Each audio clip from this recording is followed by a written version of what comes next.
Hi, it's Joy Foster, founder of TechPixies, and today I'm delighted to bring to you someone who has managed to build a business without being visible online. And I think this is an incredibly important message for people to hear, because so many times after working with so many women for so many years, I have heard this story that I can't go online, and they have a legitimate reason. And so today we have a very special guest who's willing to share her story. I'm very grateful that she's willing to do that for us. So Mimi Glenn, welcome to the show. You are the founder of Digital Zebra, and we'd love to tell your story. What was life like when you found TechPixies? What was going on in your life? So when I found TechPixies, I had been resettled for the fourth time following domestic abuse and being under a care package. The children and I were under a care package. And it had been pretty difficult to keep a consistent job because whenever I was registered somewhere, I was found. And I had had a company before, but whenever I tried to in a different sector, and whenever I tried to reset that up, I was found again. So TechPixies was a really safe environment and enabled me to learn a whole host of stuff and reinforce what I did know.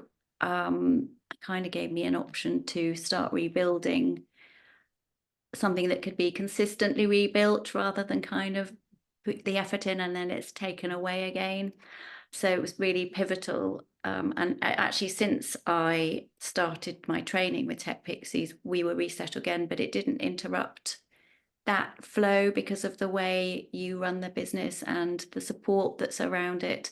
It meant that I was able to dip in and out, and it was just a really safe place to. I think that's one of the things that we really pride ourselves on, is being a safe space for women, a Yeah. place that women can go and be supported and be lifted up and be encouraged.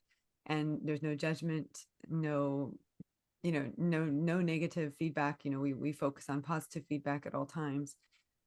So that it's really great to hear that environment helped you to move forward.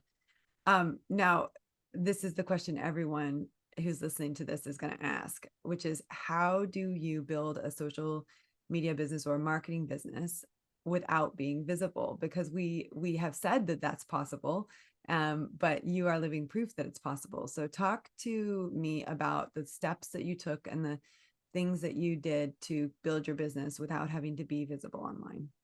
Okay, so initially, I worked freelance, but under a different name, and then when it grew a little bit, I set up as a limited company. By which time I had actually changed my name, so that's a little bit of a cheat. But important things to remember is get a remote address set up. So you do need to have an address. This is just sort of basic business. You do need to have an address for people to consider you reputable, but you can set up remote addresses, office addresses, through all sorts of things. I'm happy to share a list of them if that's useful to anybody. We would love that. And we can put that in the show notes. And I couldn't agree with that more. That's a really, really great piece of advice, that every woman who sets up a business, first and foremost, you should have a remote office. That Yeah. way you don't have an address attached to you. We learned that lesson the hard way when we moved back to the UK, and we had someone turn up at our door that wanted an autograph from my husband and had Oh, found him no. through the company's house. It was Oh, like, God. oh my gosh, we got to change that Oh, address now. So, it was fine. It was innocent to an extent. We had a 2 and a 3-year-old, and or a 3 and a 4-year-old. It was sort of like, it's our home. Yeah. yeah, a bit nerve-wracking that someone would know where you live.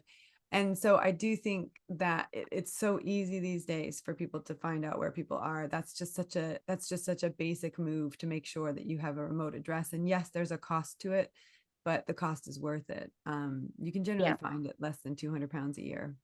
Yes, I mean I've got one at the minute, and I think I pay £5 a month. So I think there are lots of good options. It's kind of good business sense anyway, like you said. Although nobody's ever turned up for my autograph, Joy. They might now. Yeah, I know. I think so. So okay, so that's the first thing you did. You got a Yes, remote yes, business address. What other things did you do to yeah. So build this business? work under a business name rather than your name. That's important. A remote address. Don't ever, basics. Don't ever share your telephone number. Make sure that you set up a business email address. So you're not, again, nothing has your name on it and nothing has your contact information on So it. this would be like an info at or a support at or Yeah, a hello at whatever your exactly that. company name. Yes, yes. And there's nothing to stop you have it. You can change your name via deed poll, which covers all sorts of bases. But there are some occasions when people are changing them more than once, which gets a bit complicated. And one of the things that I was quite worried about was at some point I had to set up a Facebook business page, and I was really worried because now Facebook, you when I had my previous business in a different sector, you didn't have to have a Facebook profile page attached to a legitimate profile, and you do now. But you can set that up and then set up your business page, and it doesn't link back to you, so people can't find you through that. And it's important, if that's set up properly, your personal profile, as long as you've got all the security set, you are completely safe. So there are definitely ways round even being on social media safely as well. A lot of it's common sense, but it's the basics of getting a business there and then building up from there. So one of the things that we teach in our social media superhero bootcamp is, take off your invisibility cloak, right? Do videos, Yes. and we teach people how to do the 1 minute video and, how to put their face online, because it's so hard for women to do that in general. And then in this case, it's impossible. So Yeah. how did you get around that side of it? What kind of content were you posting on social? So I do think, if I'm really honest, anything, your course is brilliant and it talks a lot about that. And, I think there's a lot to be said for seeing people's faces and names for building trust. And there's no doubt that it's kind of my situation and other people in that situation. That's a downfall, because you can't have your face online. You can't hide your name and your contact detail and then put your face online. You just You can't. can't. So what did you do? How did you get I around? didn't have my face online. I didn't have my face online. More recently, I've done things like created avatars. So you kind of hope that people are building up a relationship with an avatar. Also, like working on your brand, so it feels really personalized, and really careful with your wording. So the wording in your emails, the wording on your website, the wording on your social media needs to be really personalized. I have, over the last 18 months, I have once or twice put my face online, and I'm kind of determined to do it more so now. But there are cases where it's never possible, and you can get your personality across and you can get that trust factor across. I think it's more of a long game. Well, Uh, I think people are getting more used to avatars, actually.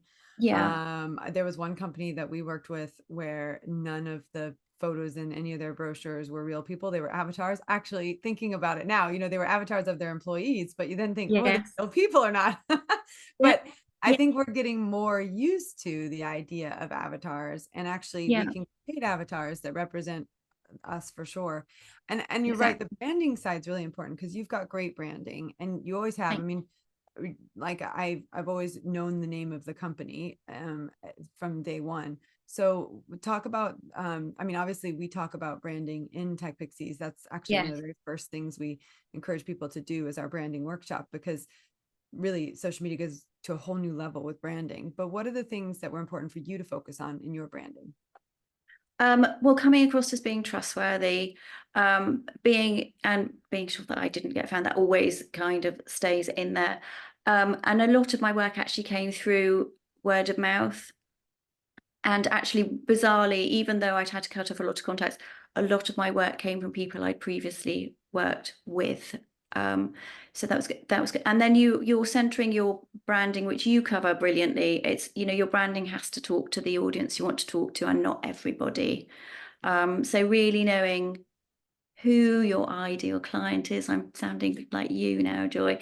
And I don't like to use target audience, but who your people are, and make sure you're talking to them and using the words that they're going to be looking for, and answering the questions that they're asking. I mean, if people want to know this, they need to join TechPixies and do your branding module, right? It's good to be, to talk about it It and to say, works. look, Yeah. years on. What I love about this interview too, for people who are listening, is like, the foundations that you got, you know, obviously you had some knowledge of marketing before you came into the program, but the foundations that you got, you know, on the branding side and other things, they're still the foundations of the business you've built today. And that's just phenomenal. And you've really been able to build a business without being visible online. You've got Yeah. regular residual Yes. income recurring every single month. Yes. If you feel comfortable, it would be great for people to hear who might be going through their social media management certification right now. And they're thinking about, how might I structure a social media business? How have you structured your business? An important thing for me, so I know a fair amount of people who go through TechPixies are upskilling, and there's a lot to be said for having a permanent PAYE role. That wasn't an option for me. So what I wanted was a sustainable, predictable, forecastable income. I'm a mum of 3, so that really mattered. And so the people I really wanted to be working with either sort of longer term projects or recurring monthly, I mean, we call them retainer. I don't think of them as a retainer clients, but that has been what's kept me going.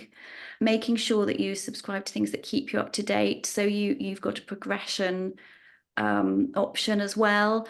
And, you know, there are peaks and troughs. You know, it's been going a few years now, and I feel very lucky for my permanent clients. But, you know, there are, especially I would say the first 2 years, you know, there are definitely times when you're a bit like, oh, what's coming next?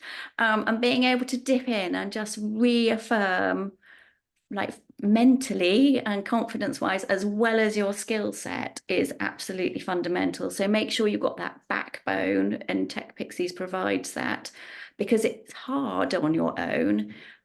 So I broke it down, and you cover this off. I broke down the kind of work I wanted to be seeking and acquiring on different levels. So the permanent monthly contract was a big change around for me, was setting up a contract for social media management, or we do paid ads as well. Paid ad management was that people signed up for an initial 3-month contract, and then they renew monthly.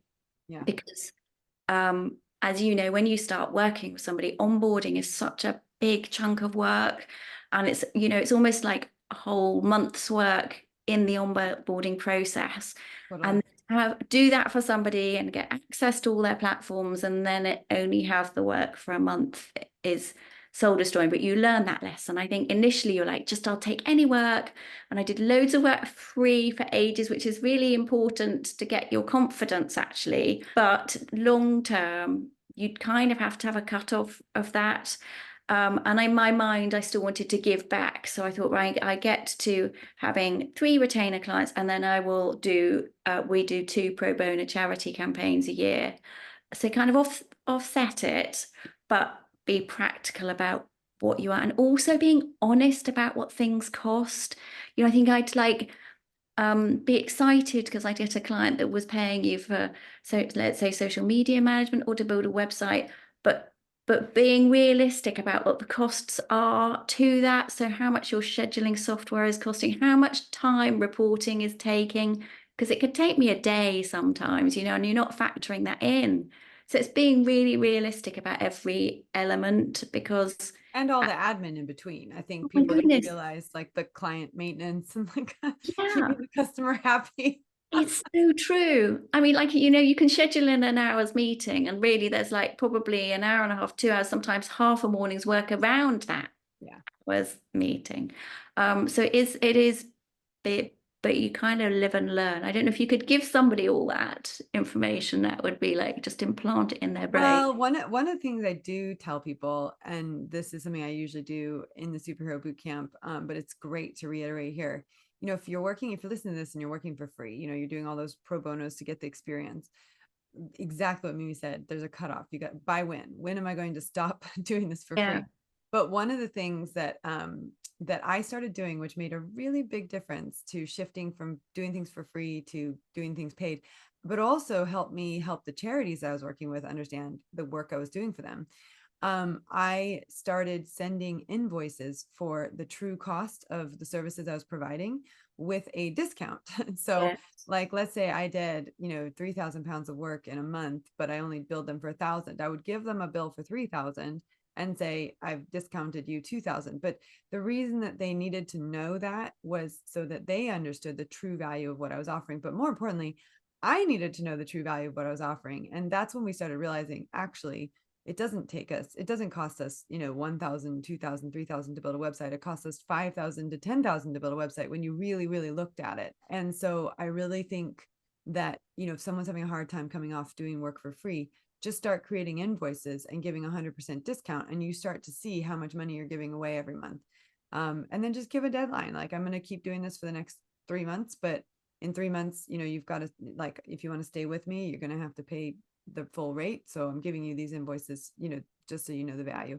And Yeah. actually, I've heard from a lot of people who've done that same thing once they've heard me talk about it, that it's really helped them make that transition. I think when people aren't recording their hours and they don't know how much time they're spending on things and they don't know the true cost of doing stuff, they then struggle to break that cycle. So the really good tip there on, give yourself a deadline. I'm only going to do this for how long. And I also like how you counterbalance, once you've got 3 steady clients and you've got that income that's residual, reliable, recurring, then okay, do I have capacity to do something to give back that I would like to, do? And you've done that. I wondered why I did that invoicing thing, because I do the same thing. So it's from you I've got it, Joy. That's great. I love that you do that. It's one of it just came to me one day when I was frustrated. Here I was working all these hours. We had a client that was actually paying us quite well, but they had grown so much in the time we'd started working with them that the demands on our services as social media managers, this is when I ran an agency, was just so big. Yeah. I said, we got to be really honest with them. We just got to tell them exactly how many hours we're doing and how much it's really truly costing. Yeah. And it was very, very interesting because their reaction when they got those invoices, because it wasn't just my invoice, it was the invoices of the other TechPixies that were working for Yeah. them, because we were doing it as a joint project.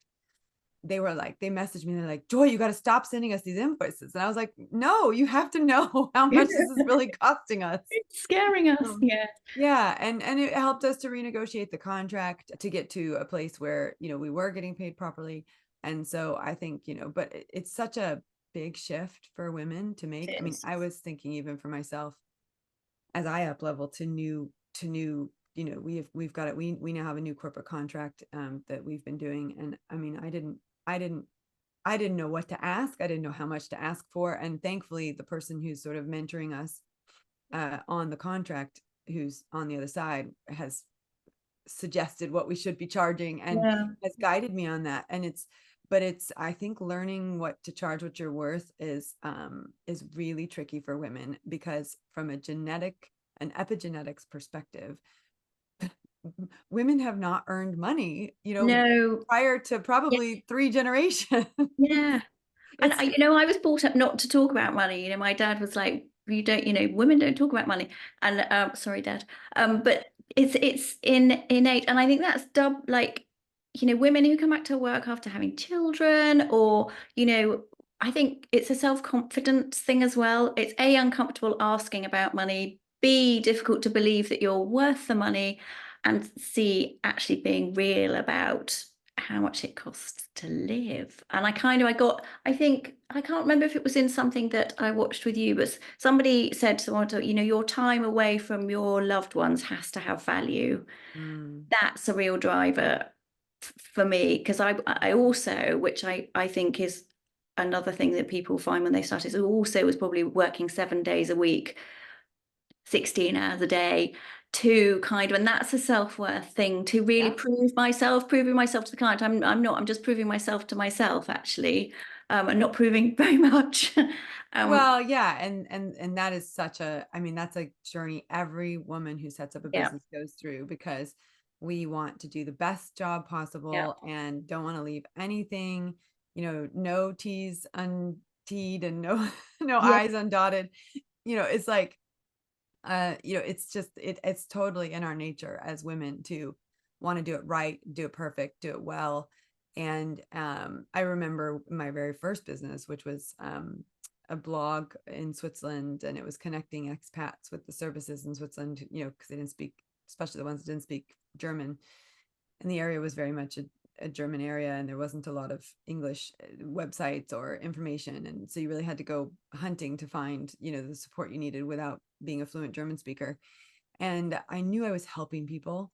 And I had this like real, I was so driven by helping people. I could see that the work I was Yeah. doing was helping people. And so it just meant that I was, working at night when the kids were sleeping because they were babies. And, and I remember I had our hairdresser in Switzerland. She was in my German class, and she used to come to our house because it was just easier with toddlers. They could just play on the floor. And she came to our house to cut my hair, and she's like, "Joy, do you realize you have a bald spot on the top of your head?" And I was like, "What?"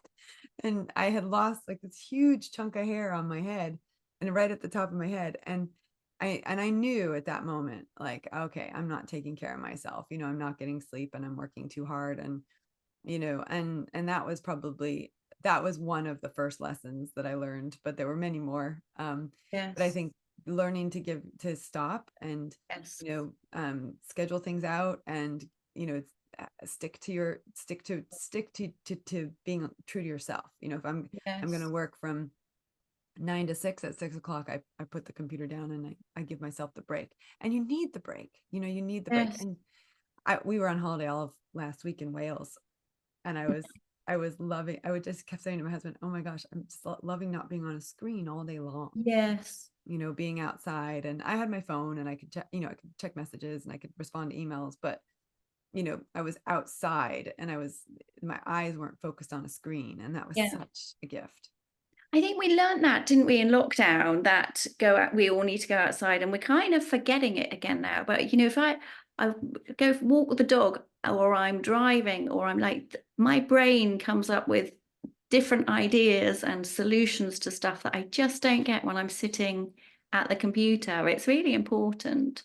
Yeah. You covered something else as well. It's like, it's an overall boundaries. Something else when I started, and I still struggle a little bit with, and we get like call it scope creep. It's like when you've got clients or people ask you stuff, particularly if you've got people pleasing gene, which I think we all have, and you're starting out, you kind of want to be able to do everything for them. And the longer term clients you have as well, I think that you can, like you're saying about costing out for your big corporate contract, it's like it's quite hard to keep those lines in place. Of no, well, no, that that goes. That's not what part of what we've agreed. But you cover wording for things like that, and I think that's really good until you find your own confidence to kind of copy and paste someone else's wording for various that my hours are.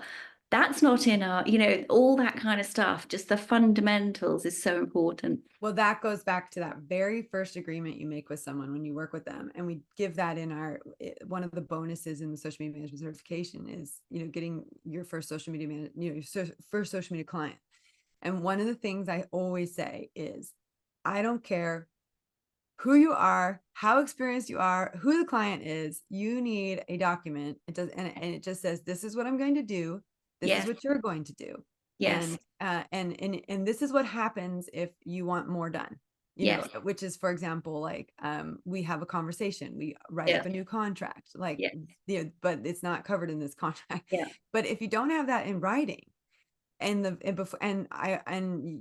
you get them to sign it before you do any work Yeah. together. If you Yeah. don't have that in writing, it's really hard to go backwards Yeah. and rework that. And every time a student of ours has gone forward with a client and not done that one piece of, that one piece of paper, it's like people are afraid to do a contract with someone. It's so important to do a contract with someone. Every time they don't do that, and then they have problems.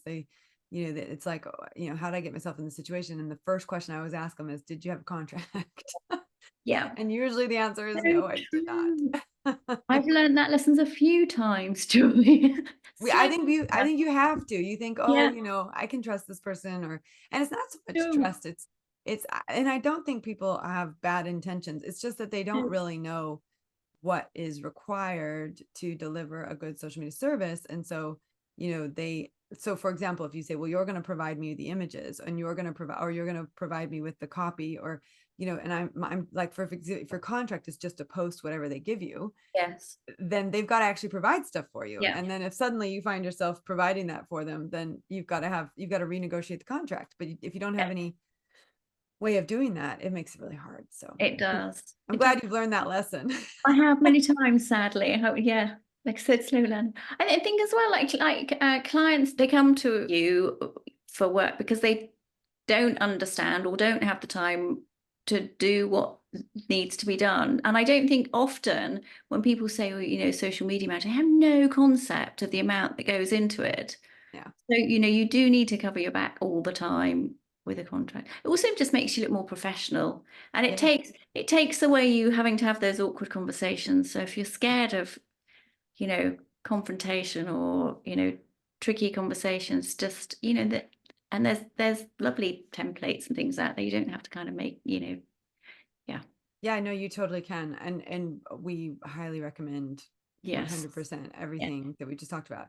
So I'm so glad we're having this conversation. It's going to be so beneficial to people who have gone through our program and are, either at the very beginning of their social media management journey, or even maybe further down in the line, and they're saying, oh Yes. gosh, I'm having some of these problems. It's just a reminder, if you've still got access to your program, go back to that social, get your first social media client. Because I talk about all of that. I give you 10 solid steps to getting your first social media client. And it's so important. And so now I want to shift gears and just talk about what life is like now, because you obviously have got residual recurring revenue. You are able to take care of your 3 children and do that sustainably by yourself. What else has happened in your life? And also what's next for you? So I mean, it's and I honestly do think that TechPixies was pivotal in this, and it wasn't sort of just the upskilling.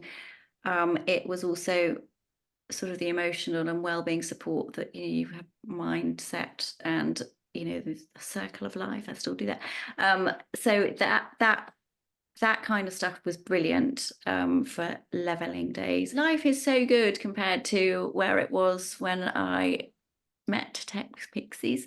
I was in a like a subsidized resettled house. I'm now in private rented. I have a dream of buying a house again at some point.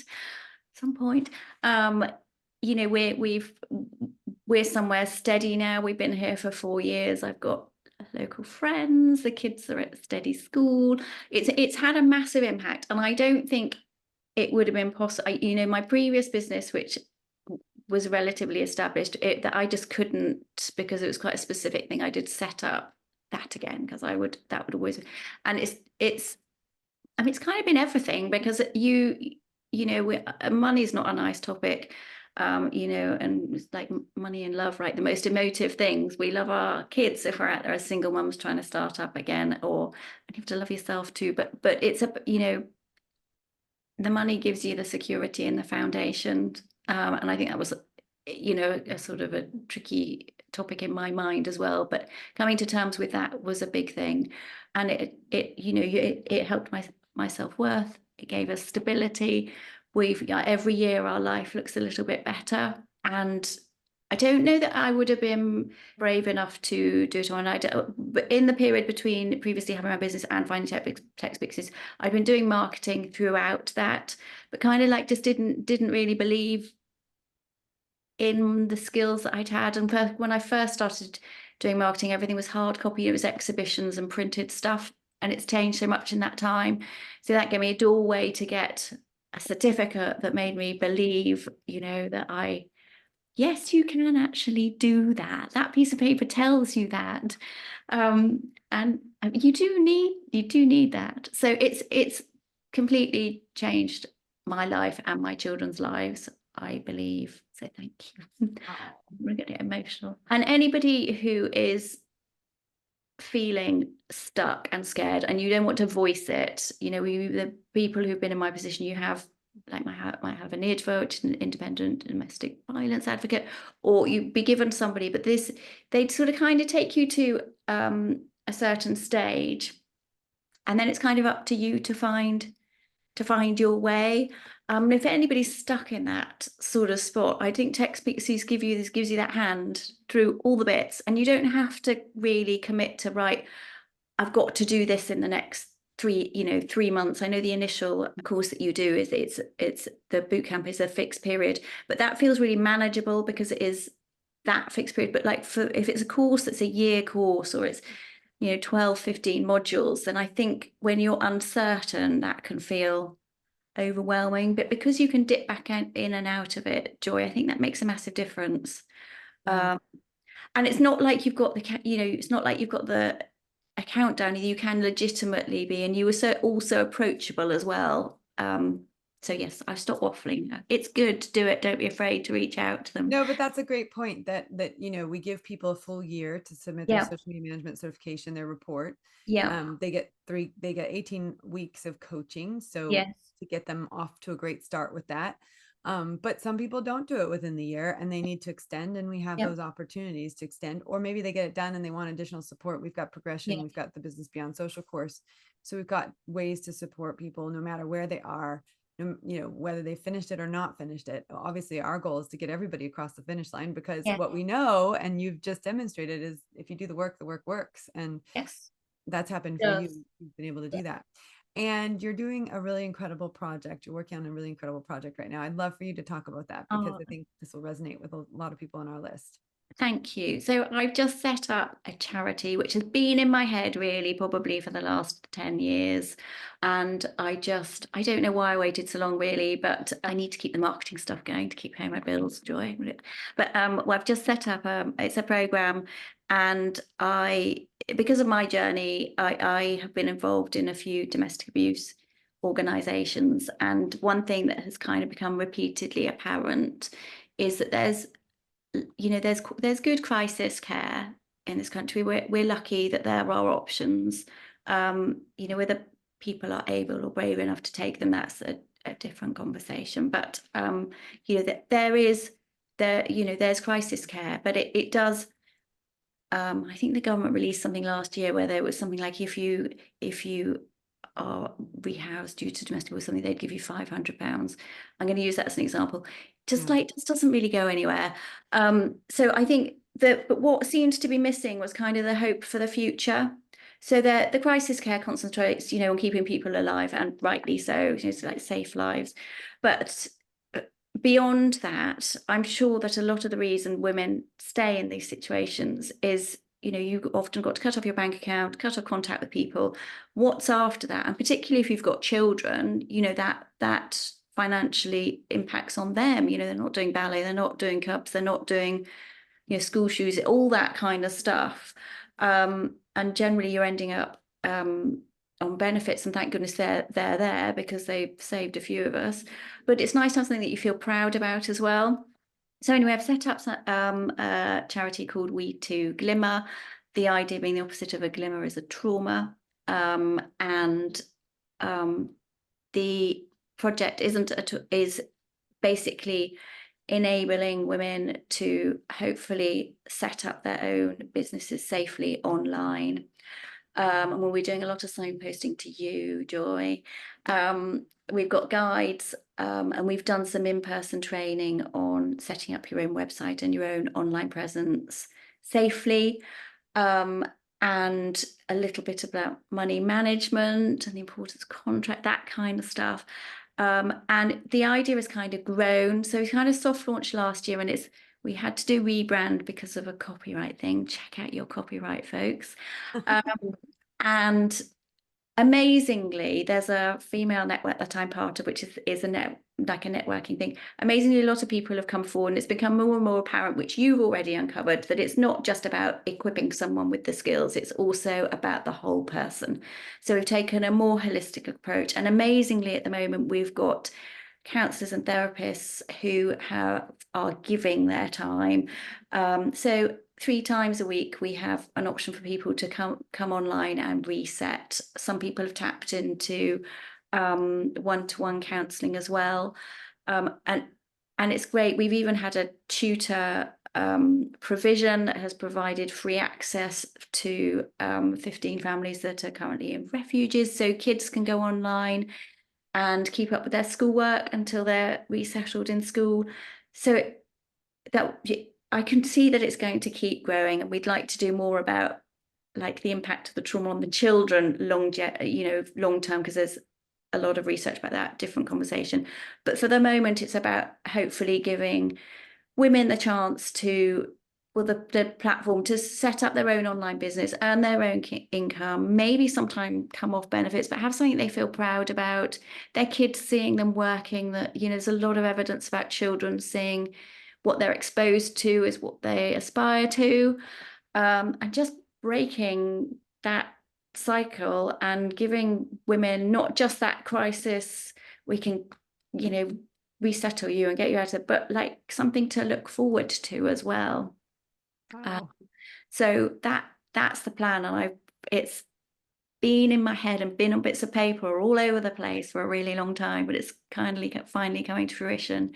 We've got 5 women now who are running their own businesses, which is nothing compared to you, Joy, but that's like, I just remember thinking, if I can just let one woman feel what it's like to feel a little bit of that financial freedom, then it's been worthwhile.